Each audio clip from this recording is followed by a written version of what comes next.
Hi, welcome back to Go Natural English. I'm Gabby, your American English fluency coach. Today we're talking about 5 big common mistakes that many English learners make with self-introductions. You've probably had to introduce yourself many times before, whether that's with new coworkers, new friends, maybe in online English classes. But there are some major common mistakes that you may be making that are making your self-introduction sound awkward. So if you want to improve your English, sound more fluent and confident, then this English lesson is for you. I'm going to share mistakes and, of course, how to correct them and improve your English. So if you'd like to learn more with me after this video, then I hope you know I have a complete English course called Fluent Communication. It's online. It's consistent help day after day to help you to improve your English, to give you feedback, to answer your questions, to give you the support that you need to become fluent in English quickly. So get information at the link in the description or in the pinned comments, or just go to gonaturalenglish.com for more information. So today we're talking about 5 things not to do, mistakes not to make when introducing yourself. I've certainly made these same kind of mistakes when I am speaking Spanish. I might introduce myself in a very basic way that sounds like a caveman or a cavewoman, me, Gabby. But I know you're beyond that, but there are some nuances that you need to think about when you're introducing yourself next.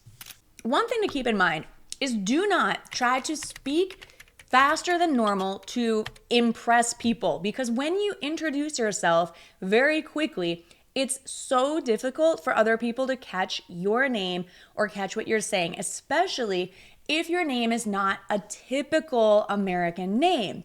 So don't say, "Hi, I'm John, I'm from Brazil." Say, "Hi, I'm John and I'm from Brazil." I swear that if you speak a little bit slower than normal, it's actually going to be to your benefit, because everyone's kind of nervous with self-introductions, I get nervous. I don't know about you. Many people do.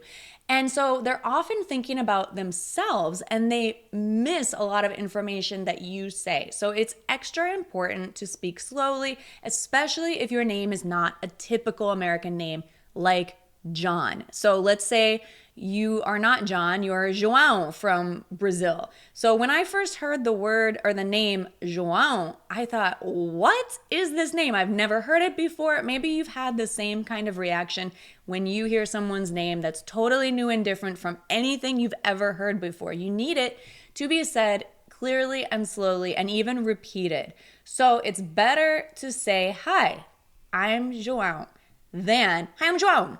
Like, what? Okay, so trust me on this. Especially when you're introducing yourself, it's better to speak more slowly. It will not make you sound like you're in a lower level of English. It will make you sound more confident. And make a brief pause after you introduce yourself instead of just running into the next sentence talking about what you do. So don't say, "Hi, I'm João and I work in marketing." Say, "Hi, I'm João and I work in marketing." Do you see how even a brief pause can make a big difference? It's much easier to understand. You sound more natural, fluent, and confident. The next thing not to do is don't use the present continuous tense incorrectly. I hear this a lot with self-introductions. Many people use the present continuous because they think it sounds more advanced, but they should actually just be using the present simple. See, even though the present simple is a more basic tense, using it correctly will make you sound more fluent. So instead of saying, "I am working as a teacher for 20 years, instead say, "I work as a teacher." Or you could use the present perfect, "I have worked as a teacher for 20 years, if you want to emphasize that length of time. Or you could just say, "I'm a teacher." That's very simple, but it's very clear. Also, sometimes offering less information at first is not a bad idea because it allows the other person to ask you questions. For example, "I'm a teacher." Question: "Oh, how long have you been doing that for?" "For 20 years. Okay, so that's another point I'm going to talk about in a minute, how much information to give. But first, another example. I am living in New York City since 2016.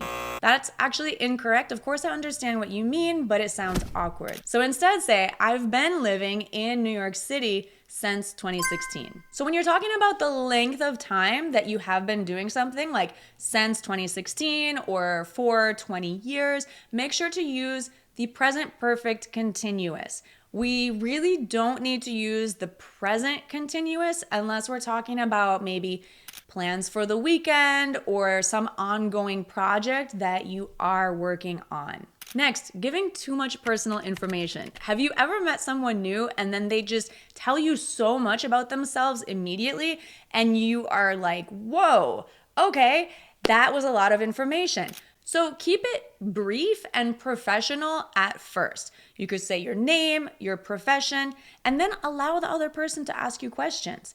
For example, you might say your name, where you live or where you're from, and your profession. Hi, I'm Gabby. I'm from Minnesota and I'm a teacher. How about you? So don't just jump in with, for example, hi, I'm Jane. I've been married for 10 years. I love dogs. I also love cats. I like to eat pizza and watch Friends on TV. That is a lot of information all at once. It can make someone feel overwhelmed. So instead, you might say, hi, I'm Jane. I'm from Toronto and I work in marketing. Remember to save your personal stories for later once you've developed a rapport with the person, once you know if you have a connection and you want to continue talking with them. The next thing not to do is to sound too robotic or monotone. So some people like to sound serious. Maybe you think it sounds more professional, but especially in the United States, we build rapport, even professionally, through smiling, through intonation, through pauses, through these ways of expression that say, I am friendly, I would like to talk with you. It doesn't mean that you're not serious or not professional. This one might surprise you, but in American culture, we're always smiling. We're always using superlatives like awesome, super cool, the best ever, amazing, awesome. And while this might seem disingenuous to other cultures, if you are speaking in a flat voice or not using many adjectives like these, it can make you sound totally disinterested or even unfriendly. For example, hi, I'm Lisa, I'm from San Francisco and I'm a software engineer. Versus, hi, I'm Lisa, I'm from San Francisco and I'm a software engineer. Even if you're nervous, practice introducing yourself with energy and using intonation. A friendly tone can open doors for you.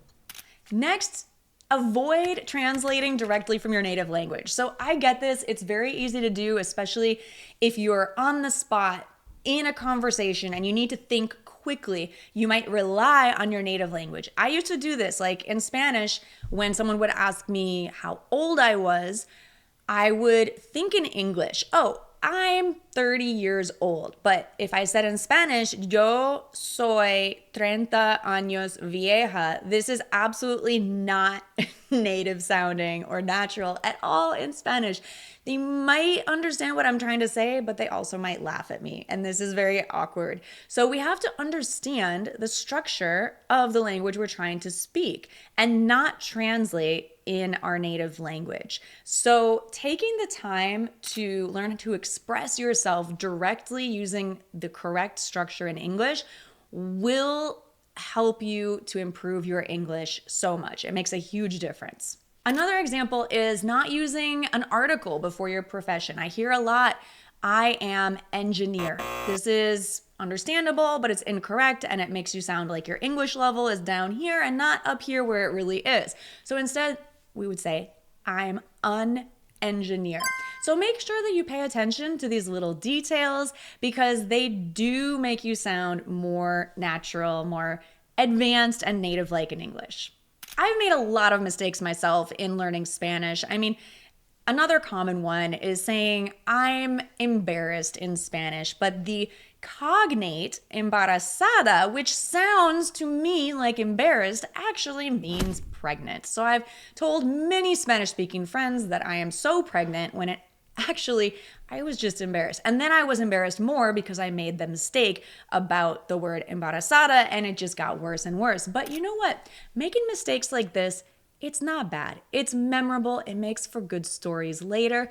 And it's actually, it's part of the learning journey. If you're not making mistakes, it means that you're not trying. It's so common to make mistakes like these. I just want to help you. It's my passion to help you to feel more confident, to express yourself in English. So here we are. Have you ever made any of these mistakes? Are there other ones that you could add in the comments to help each other? I would love to know. I love that you're watching this video. I feel like you're in the right place to learn how to improve your English, to speak more fluently. And I want to thank you for being a part of the Go Natural English community, watching this video, subscribing. If you haven't yet, make sure to hit subscribe. And if you want to learn more with me, remember that you can sign up for my fluent communication course at gonaturalenglish.com/pre-reg. Click on the link in the description or in the pinned comments, and I'll see you there.